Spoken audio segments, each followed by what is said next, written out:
Christian, thanks so much for joining me today. Really looking forward to our conversation. My pleasure. I'm looking forward to it too. Now, the reason we're talking today is that you were kind enough to provide a sponsorship to Autism Personal Coach's virtual course, Self-Defined Living, a personal development course specifically for autistic adults. So this through your sponsorship, you've allowed two adults to access the course that may not have otherwise been able to do that due to financial reasons. So just wanted to learn, why was it important for you to sponsor this course? Well, my niece is on the spectrum and she just finished high school. And, I've watched, she's adopted, and my sister got her when she was about 18 months old.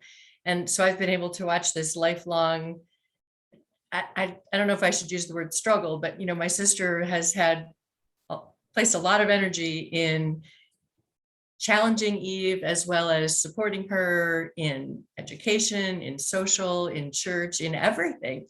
So I'm fascinated.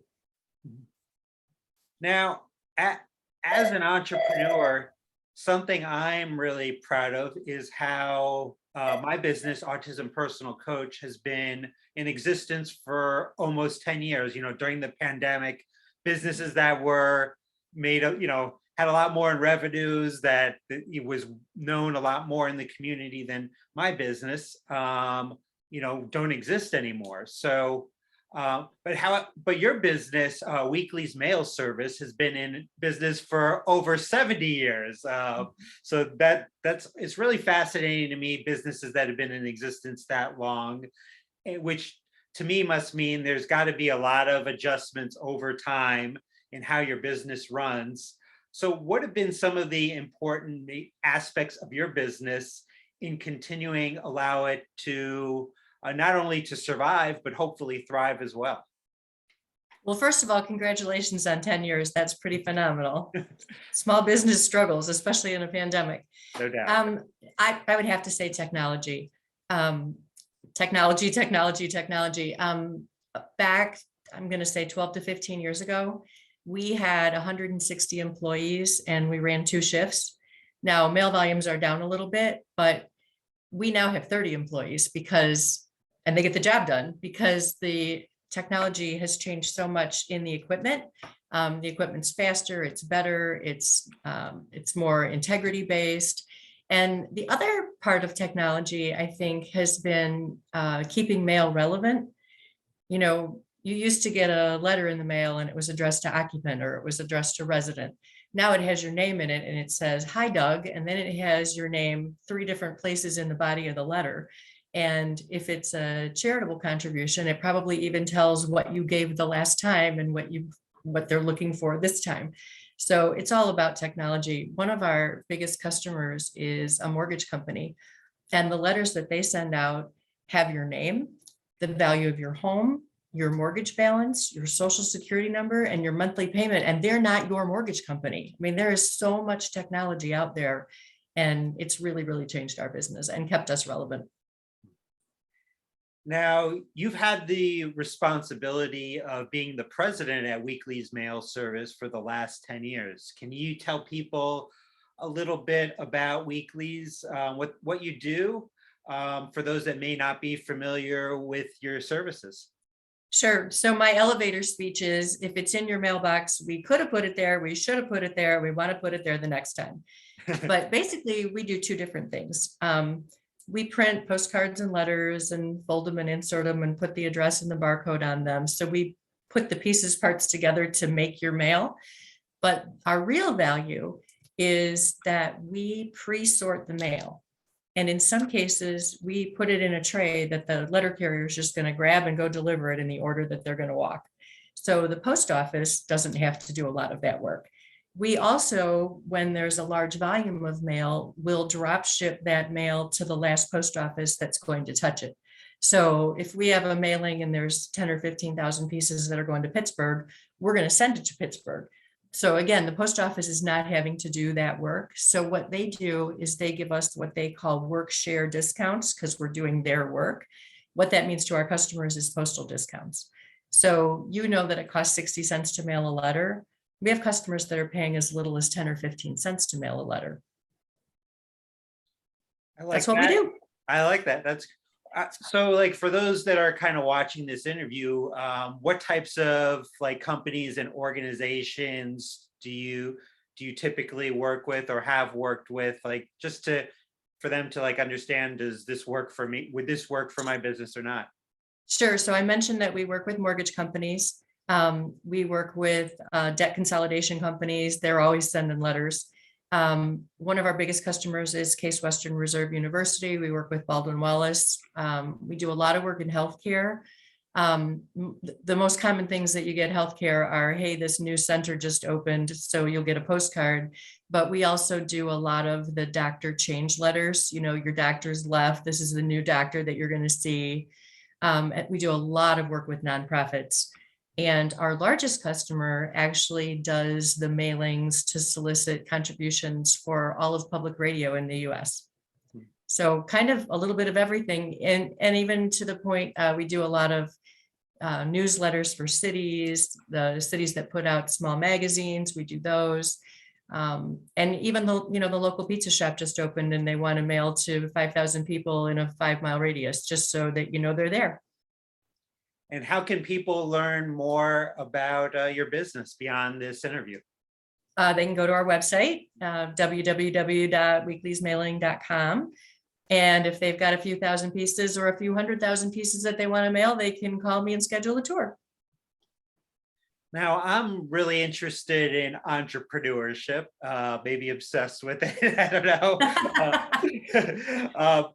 I just think it's such a great pathway for some autistic adults in accessing employment. Weekleys is certified as a women's business enterprise through the Women's Business Enterprise National Council, which is the nation's largest third-party retail certifier of businesses owned and operated by women in the US. So for women out there that are operating or would like to operate a business, what are some things over the years that you've learned that has kind of helped you in that process? Well, first I want to do a shout out. My grandmother has passed away, but my grandmother started this business for pocket money 74 years ago. She was typing up invoices for a local doctor. And my grandfather kind of turned himself into this sales logistic guy and went around and got all the doctors and dentists and everybody in the area. But I think, first of all, if as a woman-owned business, you have to put your big boy pants on and, know that you're going to get some competition and some comments and some maybe not so comfortable conversations just because you're a woman. But I will say the WBENC certification is well worth the effort. It gives you a great network of women to work with. It gives you, when I choose to buy, I can go to the certification list and choose a woman-owned company. I will say, if an entrepreneur with 1 or 5 employees that's been around for a couple of years is going to have a much easier time of getting certified, because you have to show records of board meetings and every canceled and issued stock certificate. And I had 74 years and 3 generations of that to go through. So prepare. You can go to the WBENC website and pull a list of all the documents that are going to be required. And I would say, get all those documents, get them in the exact order that they gave them to you, and then just start uploading it. The first time I did it, it took me about 6 weeks, but on the renewals every other year, it takes me about a half a day. You just have to upload what has changed, but it's definitely worth it. Our biggest customer found me on the WBENC website, and we now mail 5+ million pieces of mail for her every year. It's worth it. It's really interesting. You were talking about your grandmother. Obviously there's challenges for women-owned business, in 2022.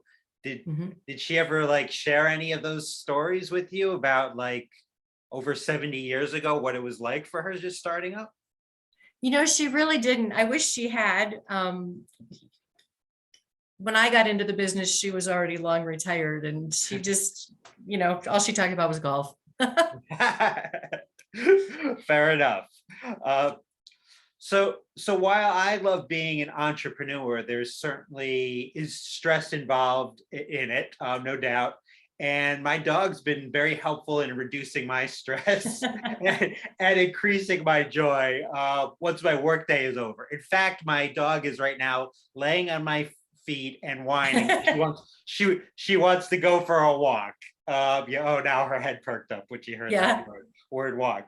So in preparing to talk to you, I hear you're a lover of animals. Mhm. You've had some dogs and ferrets. How animals have been helpful in your life?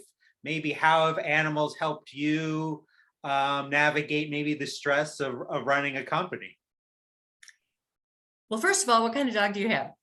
Bernedoodle. Oh, So, I do too. oh, I you have a do? mini Bernedoodle. I have Yeah. a mini as well. Well, mine is just a big old pair of slippers because she's on my feet all the time too. But to answer your question, so at one point, less than a year ago, we had 2 dogs, 2 cats, 3 ferrets, 2 fish tanks, 1 fresh and 1 saltwater. And my husband is the fish guy. That's calming for him, and I just like to watch them. But truth is, I love anything fuzzy, and I'm big into rescue. I was big into greyhound rescue for a number of years, although now with dogs, cats, and ferrets, you have to spend some time at home and play with them too. But I cannot sit on the couch to read a book or watch a show without both cats and both dogs being there. The ferrets, unfortunately, have passed, but I do still support FURS, which is Ferret Unlimited Rescue. And please, if you're listening to this, don't go buy a ferret, go to the rescues because they have so many of them and they're so sweet and they're handled a lot, so they're cuddly. Sorry, I had to get my plug in there. No, definitely. No, definitely. Yeah, there's a lot of animals need a good home, no They doubt. do. And Yeah. the other part of dog owning you mentioned, I mean, it's so good to just go out and take a walk. I mean, we're in Ohio and the weather changes and you have to take advantage of it. And honestly, I used to be on an antidepressant in the winters because I was in Michigan and it was cold and it was dark and the days were short.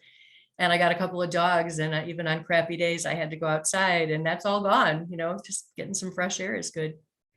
Yeah, definitely. My dog gets me out there some days, just a break in my day sometimes, or when, Yeah. when the day's over, just get that oxygen and just go for a walk and see her Yep. to overly enjoy herself out there. Yes. Plus, they love you unconditionally. They look at you and wag their tail and tell you that they absolutely adore you, even when you didn't have a great day at work. Yes, no doubt. Yeah. Well, Christian, I really enjoyed the conversation. Thanks again so much for sponsoring this important course and helping to impact the lives of people that they wouldn't have had this opportunity without you. So thanks so much. Well, it's my pleasure. And I loved hearing about your business and what you do. So keep up the good work.